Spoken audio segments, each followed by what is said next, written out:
সুপ্রিয় শিক্ষার্থী বন্ধুরা, ম্যাথ গ্রাউন্ডের সবাইকে স্বাগতম। সবাইকে নতুন বছরের শুভেচ্ছা রইল। আজকে আমরা এই যে প্যাটার্ন অর্থাৎ অষ্টম শ্রেণীর যে প্রথম অধ্যায়ের আলোচনা করব।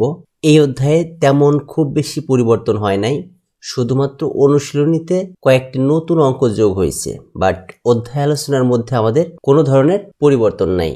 তো আমরা আজকে প্রথম যে পার্ট সেই পার্ট নিয়ে আলোচনা করব। তো আমরা আজকে কি আলোচনা করব দেখে নিই একটু। আমরা আজকে দেখব 1.1 অর্থাৎ প্যাটার্নের বিষয়টা, প্যাটার্ন কি আর প্যাটার্নের উদাহরণ, এই জিনিসগুলো আজকে আমরা শিখব। তো চলো আমরা শুরু করি। প্যাটার্ন, এখানে প্যাটার্ন বিষয়ে কি লেখা আছে আমরা একটু দেখি। দেখো, বৈচিত্র্যময় প্রকৃতি নানা রকম প্যাটার্নে ভরপুর। প্রকৃতির এই বৈচিত্র্য আমরা গণনা ও সংখ্যার সাহায্যে উপলব্ধি করি। মানে আমাদের এই পৃথিবীটা আসলে নানা রকম প্যাটার্ন আছে। এই প্রকৃতির যে বৈচিত্র্য সেটা আমরা গণনা ও সংখ্যার সাহায্যে সবচেয়ে বেশি উপলব্ধি করতে পারি। কেননা আমরা প্রকৃতিতে যা কিছুই করি সেখানেই কিন্তু আমাদের গণনার সংখ্যার ব্যবহার আছে। আর একটা বিষয় সেটা হচ্ছে আমরা কিন্তু এখানে এই যে প্যাটার্নের বিষয়টা এটা শিখতেছি কোথায়? দেখো, গণিত বইয়ে। তাহলে এই প্যাটার্নের মধ্যে অবশ্যই গণিতের অর্থাৎ গণনা এবং সংখ্যা সেই জিনিসটা থাকবে। প্যাটার্ন আমাদের জীবনের সঙ্গে জুড়ে আছে নানাভাবে। শিশুর লাল নীল ব্লক আলাদা করা একটি প্যাটার্ন। লালগুলো এদিকে যাবে, নীলগুলো ওই দিকে যাবে। দেখো, অর্থাৎ এইখানে এই যে শিশুরা আছে, দেখো এখানে কিছু আছে লাল ড্রেস পরা আর কারো আছে সবুজ ড্রেস পরা। তো এই যে লাল ড্রেস পরা শিশুরা একদিকে যাবে আর সবুজ ড্রেস পরা শিশুরা আরেক দিকে যাবে, এটাও একটা প্যাটার্ন। সে গণনা করতে শেখে, সংখ্যা একটি প্যাটার্ন। অর্থাৎ আমরা তো সবাই গণনা করতে আমাদের প্রয়োজন হয় আমাদের জীবনে। তো এই গণনা করতে শেখা এবং এই সংখ্যার মধ্যে বিভিন্ন ধরনের প্যাটার্ন আছে। আবার পাঁচের গুণিতকগুলোর শেষে 0 বা 5 থাকে, এটিও একটি প্যাটার্ন। দেখো, পাঁচের গুণিতক এখানে, অর্থাৎ কোনো একটি সংখ্যাকে যদি আমরা স্বাভাবিক সংখ্যা দিয়ে গুণ করি তাহলে আমরা ওই সংখ্যার গুণিতক পাবো।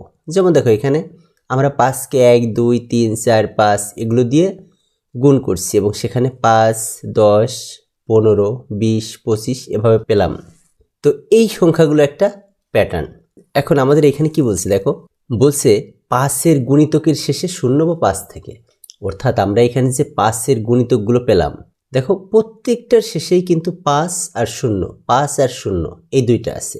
অর্থাৎ এখান থেকে যদি আমি আরও হাজার হাজার গুণ উপরেও চলে যাই তাহলে ওই শেষে 5 আর 0 থাকবে। এই যে পাঁচের গুণিতকের শেষে শুধু 0 আর 5 থাকে, এইটাও এক ধরনের প্যাটার্ন। সংখ্যা প্যাটার্ন চিনতে পারা এটি গাণিতিক সমস্যা সমাধানে দক্ষতা অর্জনের গুরুত্বপূর্ণ অংশ। অর্থাৎ আমাদের এই যে সংখ্যার মধ্যে প্যাটার্ন চিনতে পারা, এইটা একটা দক্ষতার মধ্যে পড়ে। হ্যাঁ, যে বিভিন্ন ধরনের প্যাটার্ন আছে, যেমন বিজোড় সংখ্যা, জোড় সংখ্যা, এই যে পাঁচের গুণিতকের শেষে 0 বা 5 থাকে, এই যে জিনিসগুলো আলাদা করতে পারা, এই বিষয়টাই কিন্তু একটা দক্ষতা, আলাদা একটা দক্ষতা, এটা গণিতের দক্ষতা। আবার আমাদের পোশাকে নানা রকম বাহারি নকশা, বিভিন্ন স্থাপনার কারিকর্যময় নকশা ইত্যাদিতে জ্যামিতিক প্যাটার্ন দেখতে পাই। এই যে এখানে যেমন দেখো, এক ধরনের রম্বস আঁকা মনে হচ্ছে, এখানে ডিজাইন আঁকা, এইগুলো হচ্ছে এক ধরনের, এগুলো একটা প্যাটার্ন, এগুলোকে বলা হয় জ্যামিতিক প্যাটার্ন। এই অধ্যায়ে সাংখ্যিক ও জ্যামিতিক প্যাটার্ন বিষয়ে আলোচনা করা হবে। আমরা তো এখানে গণিতে প্যাটার্ন নিয়ে আলোচনা করতেছি, সুতরাং এখানে সংখ্যা এবং জ্যামিতিক যে প্যাটার্ন সেই বিষয়গুলোই আলোচনা করা হবে। তাহলে এতক্ষণে আলোচনার মাধ্যমে আমরা প্যাটার্নের একটা সংজ্ঞা দেখি। দেখো, গণিতে নির্দিষ্ট উপায়ে কোনো কিছু সাজানো, পরিবর্ধিত বা বিন্যস্ত করাকে প্যাটার্ন বলে। গণিতের ক্ষেত্রে এটা বলা হয়েছে যে কোনো কিছুকে সাজানো, পরিবর্ধিত করা বা বিন্যস্ত করা, মানে সাজানো, এই বিষয়টাই হচ্ছে প্যাটার্ন।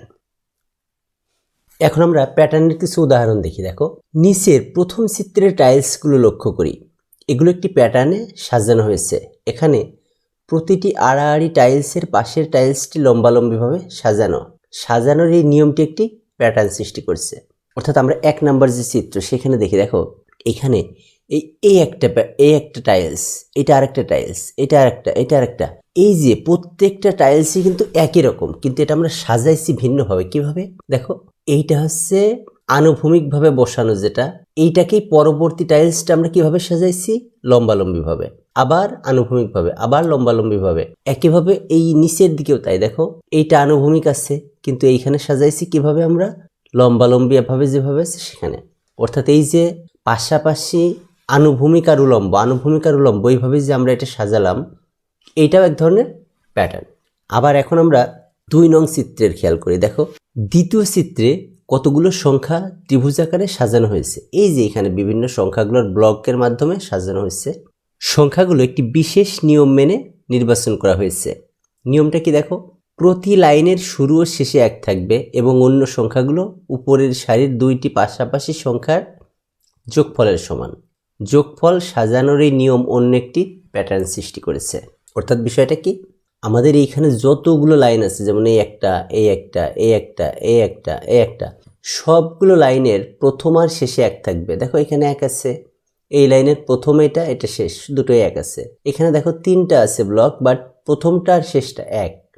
এখানেও দেখো প্রথম আর শেষ 1, এখানে প্রথম আর শেষ 1, অর্থাৎ এখানেও 1, এখানেও 1। এখন মাঝেরগুলো কি হয়েছে দেখো, এইখানে তো আর যোগফল হয় না একটার, এইখানে দেখি আমরা, দেখো এই 1 আর 1 যোগ করে মাঝের যে ব্লকটা সেখানে 2 হয়েছে।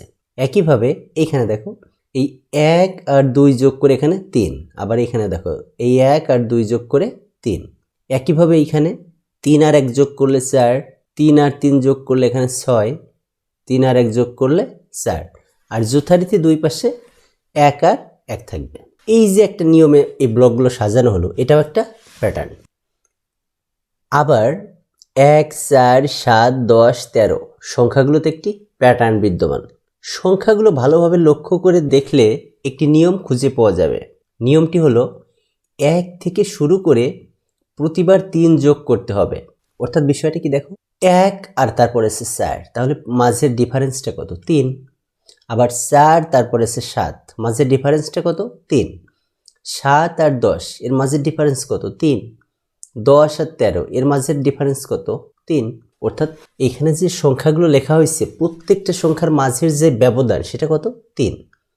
এই যে প্রত্যেকটা সংখ্যার মাঝে ব্যবধান যে 3 আছে, এটা একটা প্যাটার্ন।